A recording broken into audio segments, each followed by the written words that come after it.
Good morning students. आज हम Switzerland के संविधान के अगले विषय को पढ़ने जा रहे हैं। अभी तक हमने पढ़ा कि स्विट्ज़रलैंड के संविधान का कैसे डेवलपमेंट हुआ और उसकी प्रमुख विशेषताएं क्या रहीं। अब आज हम पढ़ने जा रहे हैं स्विट्ज़रलैंड के संविधान की संशोधन प्रक्रिया। संशोधन प्रक्रिया द्वारा संविधान का विकास होता है। स्विस संविधान में यह प्रक्रिया कठोर बनाई गई है जिससे राज्य का सुदृढ़ संघीय स्वरूप बना रहे। यद्यपि इस प्रक्रिया में जनता व कैंटन की पूर्ण भागीदारी रहती है। संविधान में संशोधन के 2 चरण स्विट्जरलैंड में बताए गए हैं। पहला है संशोधन का प्रारंभ या आरंभन, दूसरा है संशोधन का पुष्टिकरण। तो आज हम पहले बात करेंगे आरंभन प्रक्रिया पर। आरंभन को भी 2 भागों में डिवाइड किया जाता है। उसके तहत पहला है पूर्ण संशोधन आरंभन और दूसरा है आंशिक संशोधन आरंभन। नए संविधान के तहत अनुच्छेद 192 में संशोधन के सिद्धांत का उल्लेख किया गया है।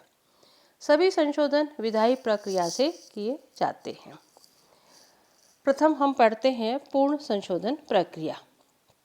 आरंभन के तहत जनता के द्वारा प्रस्तावित जो किया जाता है, इसके तहत कुल जनसंख्या के कम से कम 1 लाख नागरिकों के द्वारा पूर्ण संशोधन प्रस्ताव रखा जाता है।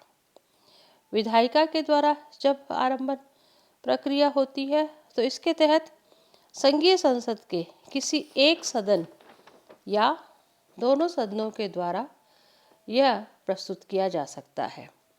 यदि दोनों सदनों में आपसी असहमति हो तो जनता के निर्णय को ही बहुमत अंतिम निर्णय के रूप में स्वीकार किया जाता है।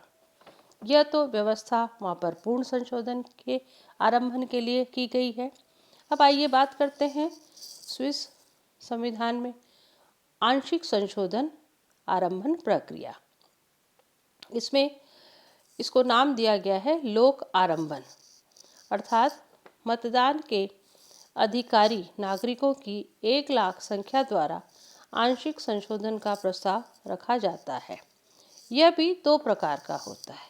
पहला सविन्यासित आरंभन, जिसके तहत जनता द्वारा संशोधन प्रस्ताव स्वयं तैयार किया जाता है और फिर संघीय संसद के समक्ष प्रस्तुत किया जाता है। दूसरा है सामान्य सुझाव आरंभन। इसके तहत जनता सिर्फ अपनी इच्छा व्यक्त करती है। आवश्यक विधेयक विवरण संघीय संसद के द्वारा ही तैयार किया जाता है। इस प्रकार आंशिक संशोधन प्रक्रिया में संघीय संसद और जनता दोनों का ही एक मिला जुला स्वरूप होता है और स्विट्जरलैंड के संविधान की अपने आप में यह अनोखी व्यवस्था है और इसीलिए हम स्विट्जरलैंड को पूर्णतः लोकतांत्रिक ढांचे का प्रमुख देश मानते हैं। धन्यवाद।